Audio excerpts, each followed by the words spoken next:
దాసోహం అనే భావం ఉన్న వ్యక్తి యొక్క కామ క్రోధాలు ఏ విధంగా ఉంటాయి? ఈ మనోభావన సత్యము మనోపూర్వకమైన పక్షంలో అతడి పూర్వపు క్రోధాదులు నామమాత్రంగానే ఉంటాయి. భగవంతుడు దాసుడనే అహంకారం గాని, భక్తుడిననే అహంకారం గాని నిలిచి ఉన్నప్పటికీ అతనికి ఆ అహంకారం ఎవ్వరికీ హాని చెయ్యదు. అలాంటి అహంకారంలో తనలోని విషమంతా హరించుకుపోతుంది. పరుస పరుసవేదిని తాకిన కత్తి బంగారు కత్తిగా మారిపోతుంది. దాని పూర్వపు రూపు నిలిచి ఉన్నా అది ఎవరికీ హాని చెయ్యదు. దాసోహం అనే భావం ఉంటే కామక్రోధాలు ఉంటాయి ఎలా ఉంటాయని అడుగుతున్నారు. ఆ మనోభావం సత్యం మనోపూర్వకంగా అయినటువంటి ఆ క్రోధాదులు ఎప్పుడు కూడా నామాత్రంగానే ఉండాలి. నేను భగవంతుడు దాసుడిని అనుకోవాలి. భగవంతుడిని అహంకారంగానే నిలిచి ఉంటే పర్లేదు. అహంకారం ఎవరికి హాని చేయదు. నేను భగవంతుడిని, నేను భగవంతుడు దాసుడిని అనుకుంటే ఆ రకంగా అనాహంగా ఉండొచ్చు. కానీ ఎట్లా అంటే పరశువేది ఏ విధంగా అయితే కత్తిని తాగితే బంగారం అయినట్టును అట్లా దాని పూర్వపు అట్లా మనకు ఎప్పుడు భగవంతుడు ఉన్నాడు అని అనుకుంటే మనకి ఏ హాని ఉండదు. నీకు అహంకార భావం ఉంటే భగవంతుడి సేవకుడిగానను, పుత్రుడినను భావన చేసి గర్వపడు. మహాత్ములు శిశు స్వభావులై ఉంటారు. భగవంతుడి మూల వారెప్పుడు బిడ్డలే. కాబట్టి వారికి అహంకార భావం ఉండదు. వారి బలమంతా భగవంతుడిదే. కానీ వారిది కాదు. భగవంతుడి నుంచి వారికి లభించే వారికి అహంకారం ఉంటే అహంకారం ఉంటే భగవంతుడి సేవకుడిని అనుకో. నేను భగవంతుడిని, నేను భగవంతుడిని, నేను భగవంతుడి సేవకుడిని అని ఎప్పటికీ అనుకుంటే ఏముండదు అప్పుడు. ఆ భగవంతుడి సేవ ఉండదు. భగవంతుడు అంటే ఒక చిన్న బిడ్డల్లాగా అయిపోవాలి. బిడ్డలకి ఎప్పుడు అహంకారం ఉండదు. చిన్న బిడ్డల్లాగా అయిపోతే నేను భగవంతుడిని, భగవంతుని, భగవంతుని నాకు వచ్చేదంతా భగవంతుడి నుంచే వస్తుంది అనే అహంకారం. నేను భగవంతుడిని, నాకు భగవంతుడి నుంచి వస్తుంది అనే అహంకారం ఉండొచ్చు. దానివల్ల ఏం నష్టం లేదు. సమస్తం ఈశ్వరితతోనే జరుగుతుందనే దృఢ విశ్వాసం గల వ్యక్తి తాను ఈశ్వరుడి చేతిలో కేవలం పరికరమని భావిస్తాడు. అలాంటి వ్యక్తి ఈ జన్మలోనే ముక్తుడవుతాడు. సర్వేశ్వర నువ్వే నీ కార్యాన్ని చేస్తుంటే వీరు ఆహా నేను చేస్తున్నాను అంటారు. ఎప్పుడు కూడా భగవంతుడితో ఉంటే నేను ఎప్పుడు నా దృఢ విశ్వాసం చేసేదంతా భగవంతుడే. నేను భగవంతుడి చేతిలో ఒక పరికరాన్ని, ఇన్స్ట్రుమెంట్ అని ఆయన ఎలా చెప్తే అలా చేస్తున్నాను. ఓ సర్వేశ్వర అంతా నువ్వే ఉందను అని అనుకుంటే ఇక నేనే చేస్తున్నాను అనుకుంటే ఇక ఏమీ ఉండదు, శుభ్రముక్తే ఉంటుంది. నేనెరుగుదును అని కానీ, ఎరగను అని కానీ పలుకుతున్నంత వరకు మానవుడు తానొక వ్యక్తినని భావిస్తూ ఉంటాడు.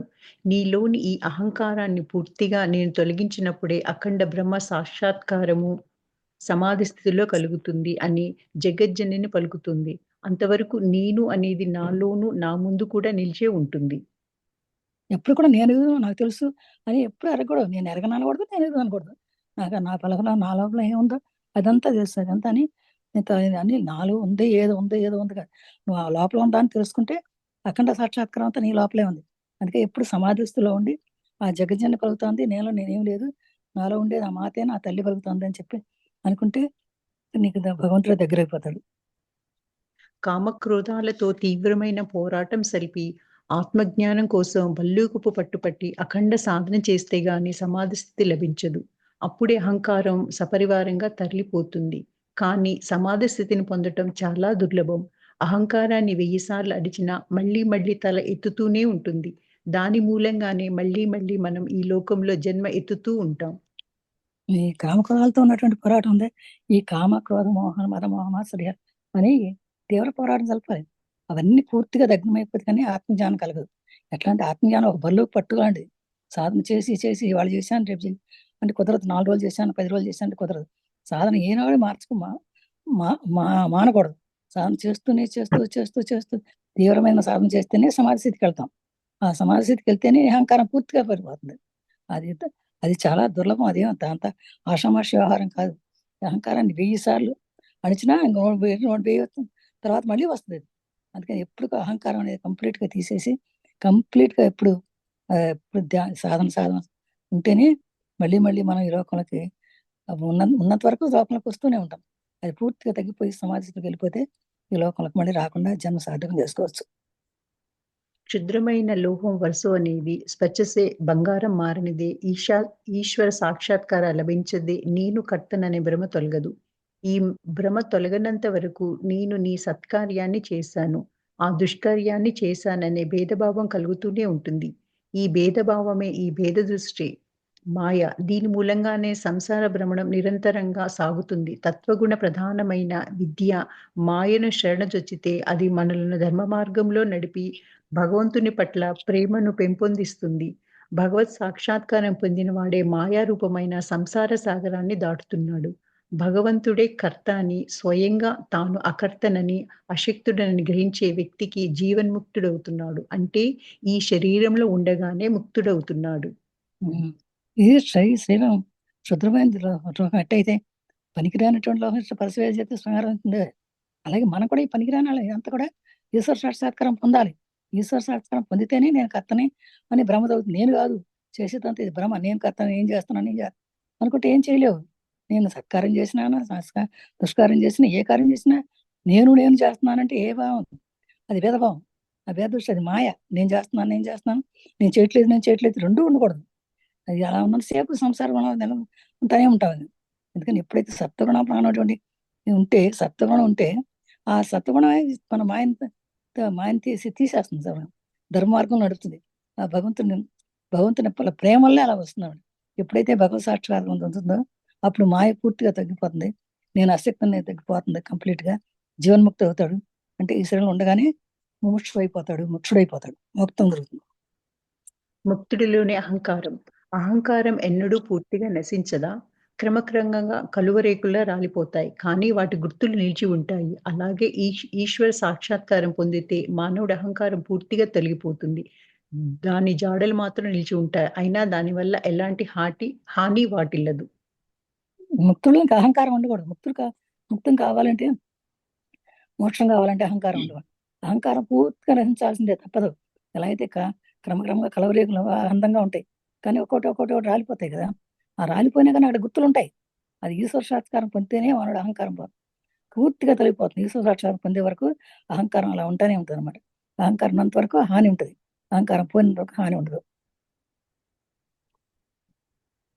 భగవత్ సాక్షాత్కారం పొందిన వాడే నిజమైన జ్ఞాని. అతడు పసిబాలుడిని పోలి ఉంటాడు. బాలునికి కూడా ఒక వ్యక్తిత్వం ఉన్నట్లే తోస్తుంది. కానీ అది పైకి కనిపించేది కానీ వాస్తవమైనది కాదు. వయసు వచ్చిన వారి వ్యక్తిభావంతో, అహంకారంతో పోల్చి చూస్తే పసివాడి అహంకారం ఒక అహంకారమే కాదు. భగవత్ సాక్షాత్కారం పొందిన వాడికి నిజమైన జ్ఞాని. అది ఎలా ఉంటాడు? పసిపిల్లలాగా ఉంటాడు. పసిపిల్లడికి అహంకారం అని తెలుస్తుంది అసలు? తెలియదా? అది అట్లా పైకి కనిపించేది వాస్తవం. కానీ వయసు వచ్చిన వారికి వ్యక్తిత్వంలో అహంకారం చూస్తే పసివాడి అహంకారం కానే కాదు. సమస్త భూమికను లేదా ఉత్తమమైన సమాధి స్థితిని పొంది బ్రహ్మభావంలో లయం గావించిన మహాత్ములు కొందరుంటారు. వారు లోక శ్రేయస్సుని కలిగింప కరుణగలవారే తమ మహోన్నత స్థితి నుండి దిగి వస్తారు. అలాంటి వారు విద్యారూపమైన అహంకారాన్ని, ఉత్తమాత్మ భావాన్ని నిలుపుకునే ఉంటారు. కానీ ఈ అహంకారం పేరుకు మాత్రమే. ఇది నీటిపై గీచిన గీతను పోలి ఉంటుంది. సప్తమ భూమిక సప్త భూమికలు ఉన్నాయంట. ఆ సప్తభూమికలో ఉత్తమమైన స్థితి అనమాట అది. అంటే అది నిర్యాణ స్థితి అంటారు. ఆ బ్రహ్మభావంలో లయించినటువంటి వాళ్ళు ఆ సప్తమ భూమిగా చేరుకునే మహాత్ములు అవుతారు అనమాట. వాళ్ళందరూ కూడా ఏంటంటే లోకశ్రేయాన్ని గెలిచిన కారణం చూస్తారు. లోకం కోసం లోక కళ్యాణం కోసం పాటుపడతారు. అది నాకు అని అనుకోరు ఎవరు కూడా. అలాంటి వాళ్ళు మౌన స్థితిలో ఉంటారన్నమాట. అవిద్యాలు పోతున్న కంప్లీట్ అహంకారాన్ని పోయి మొత్తం ఆత్మనే అని నిలుపుకుంటారు అనమాట. అహంకారం పేరుపై అది నీటిపై గీసిన గీతలా పోలి ఉంటుంది. అది అంతే, అహంకారం ఉండదు. అది తగులబడిన తాడుకు పూర్వపు ఆకారం ఉన్నా అది దేనిని బంధించటానికి పనికిరాని విధంగా జ్ఞానాగ్నిచే దగ్ధమైన అహంకారము గర్భబంధాన్ని కలిగించే శక్తి లేనిదే ఉంటుంది. ఎవడో తన తగిలిపడిపోయిన తాడు ఏముంటుంది? దానికి శక్తి ఉంటుంది కదా. అలాగే జ్ఞానాగ్నితో దగ్ధమైపోతే అహంకారం పూర్తిగా పోయినట్టే. ఎవడో తన ముక్కలుగా నరకటానికి వస్తూ ఉన్నట్లు ఒకడు కలకంటాడు. హడలిపోయి మేల్కుంటాడు. కళ్ళు విప్పి చూస్తే గది లోపల గడియ వేయబడే ఉంటుంది. గదిలో తాను తప్ప మరెవరూ ఉండరు. అయినా చూడండి కొన్ని ఎలా ఉంటుంది. అతని గుండెలు దడదడ కొట్టుకుంటూనే ఉంటాయి. అలాగే మన అభిమానం లేదా అహంకారం మనల్ని వీడి వెళ్ళేటప్పుడు కూడా దాని వడి కొంతవరకు మిగిలే ఉంటుంది. తను ఉంటాడు, తన మనసులో ఉంటాడు. ఎవరో వచ్చి తను ఏదో ముక్కలు చేస్తాడు అనుకుంటాడండి. భయం వేసిపడి లేచిపోతారు. కళ్ళు మూసుకొని చూస్తే గడి వేసి ఉంటుంది. ఎవరు ఉండదు, తను ఒకడే ఉంటాడు. కొన్ని నిమిషాలు అలా గుండె కట్టుకుంటూనే ఉంటుంది. కానీ ఏంటంటే నేను అనుకున్న అహంకారం ఉంది కనుక అది కూడా నన్ను ఎవరో వస్తారు, కొడతారు, నన్ను చేస్తారు అనుకుంటాను. దానికి కూడా కొంత ఎక్కడో అహంకారం మనలో ఉంటది ఉన్నంత వరకు ఇలా భయాలు ఉంటాయి. ఆ అహంకారం లేకపోతే భయమే ఉండదు. సమాధి స్థితిని పొందాక కూడా భగవత్ సేవకుడినని అహంకారం గాని భక్త వద్భుక్కుడనే అహంకారం గాని కొందరు నిలుపుకుంటారు. శంకరాచార్యులు ఇతరులకు బోధించటానికే విద్యారూప అహంకారాన్ని నిలుపుకున్నాడు. సమాధిస్థితి పొందాక నేను భగవత్ సేవకుడిని అనే ఇంకా అహంకారం కూడా ఉండకూడదు. నేను భగవద్భక్తుని అహంకారం కూడా ఉంటారు. కానీ శంకరాచార్యులు ఏం చేశారు, ఇతరులకు బోధించడానికి విద్యారూప అహంకారాన్ని నిలుపుకున్నాడు. నేను విద్య నేర్పుతానని చెప్పేసి విద్య నేర్పించాడు. ఆయన అహంకారం వదిలేసి విద్యను నేర్పించాడు. హనుమంతుడు భగవంతుడిని సాకారుడుగా నిరాకారుడుగా కూడా దర్శించే భాగ్యం పొందాడు. అయినా అతడు భగవత్ సేవకుడనని అహంకారాన్ని నిలుపుకున్నాడు. నారద, సనక సనత్ కుమారుల విషయం కూడా అలాంటిదే. హనుమంతుడు ఎప్పుడు కూడా భగవంతుని సాకారంగా చూశాడు, నిరాకారంగా కూడా చూశాడు. సాకారంగా ఎదురుకుండా చూశాడు, నిరాకారంగా ఎదురు లేకుండా కూడా చూశాడు. అయినా కూడా భగవత్ సేవకుడిని ఎప్పుడు కూడా నేను భగవత్ సేవకుడిని అని ఎప్పుడు అహంకారం, నేను భగవంతుడు, నువ్వెవరెవరు అంటే నేను భగవంతు భక్తున్నాను. అతనికి నారద మహర్షి యొక్క సనత్ కుమారులు కూడా వాళ్ళు కూడా అలాగే ఎప్పుడు మేము అహంకారాన్ని విడిచేసి భగవద్భక్తులోనే ఉండేవారు ఎప్పుడు కూడా. నారదాదులు కేవలం భక్తులైన జ్ఞానులు కూడానా అని అడిగాడు ఒక భక్తుడు. అప్పుడు నారదాదులు బ్రహ్మజ్ఞానాన్ని పొందినవారే, కానీ వారు గలగలా ప్రవహించే సలయేటి చందాన భగవద్ గుణానుభవ కథనాన్ని స్తోత్రాలను సాగిస్తూ వచ్చారు. తరుణోపాయమైన తత్వాలను జనానికి బోధించటానికే విద్యారూపమైన ఈ అహంకారాన్ని, వ్యక్తిత్వపు జాడను భగవంతుడి నుండి తాము వేరని స్పృహ కలగడానికై కించిత్తు ఈ అహంతను నిలుపుకున్న వారని తెలుస్తుంది అన్నారు శ్రీరామకృష్ణులు. ఎప్పుడు భక్తుడు అంటాడు, నారదాలు ఎప్పుడు నారాయణ నారాయణ నారాయణ అంటుంటాడు కదా, అందుకే నారదుడు ఎట్టి భక్తుడేనా లేదా జ్ఞానం వెలవాడా అని అనుమానం వచ్చి అప్పుడు రామకృష్ణులు చెప్పారు, నారదాలు బ్రహ్మజ్ఞానాన్ని పొందినవారు, కానీ ఎప్పుడు గలగలగల ప్రవహించేసాను దాన్ని ఎప్పుడు నారాయణ నారాయణ నారాయణ అనుకుంటే ఎప్పుడు భావంలోని స్తోత్రాలు చెప్తూ ఉంటారు అన్నమాట. ఎప్పుడు ఎక్కడ ఏదైతే ఎక్కడ ఏ అవసరం వచ్చే అవసరానికి తన అహంకారాన్ని వదిలేసేసి భగవంతుడి నుంచి తను చేసినటువంటి స్పృహ కలగడానికి కొంచెం అహంకారం ఉన్నట్టు కనిపించినా వారు ఎప్పుడు కూడా భగవద్భక్తులే. గురుదేవుడు ఒకప్పుడు తన శిష్యుల్లో ఒకరిని సరదాగా ఇలా ప్రశ్నించారు.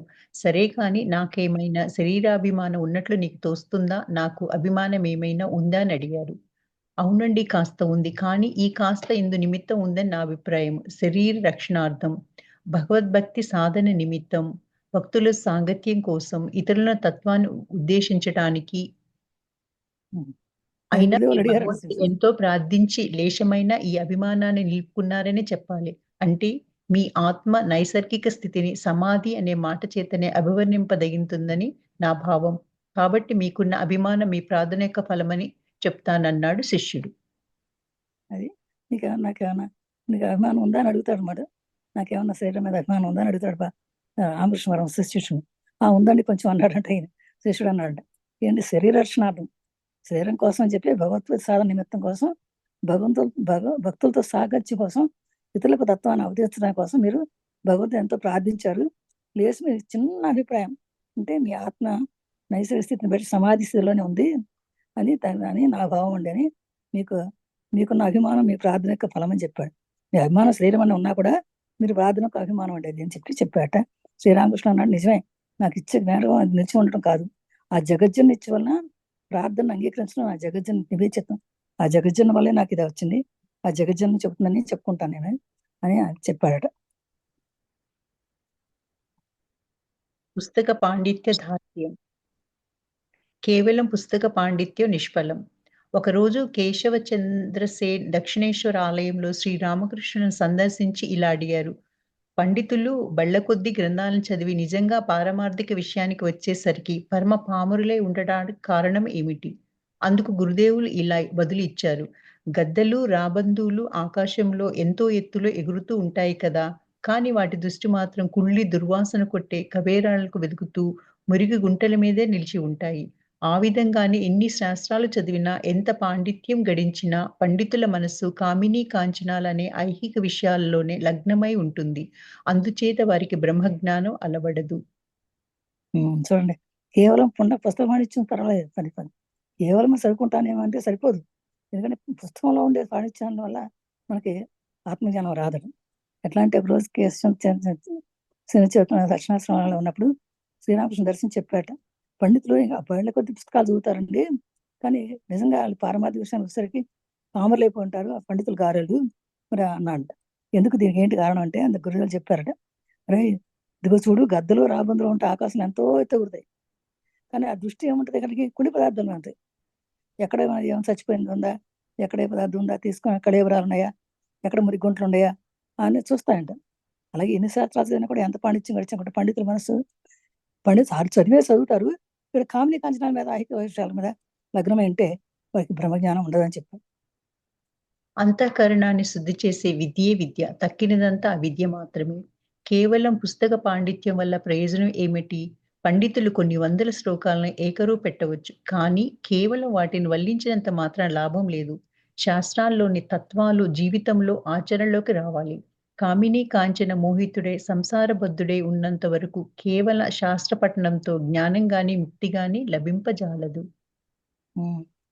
కేవలం ఎందుకు నిజంగా తక్కిన నా విజయం కేవలం పుస్తక పాండిత్యం వల్ల ప్రయోజనం ఏంటంటే, పండితులు కొన్ని వందల సంవత్సరాల శ్లోకాలు చదువుతారు, ఏకరో పెడతారు, కంఠస్థం చేస్తారు, కళ్ళు మూసి చెప్తారు, కానీ వాటిని వర్ణించడం ఏం లాభం?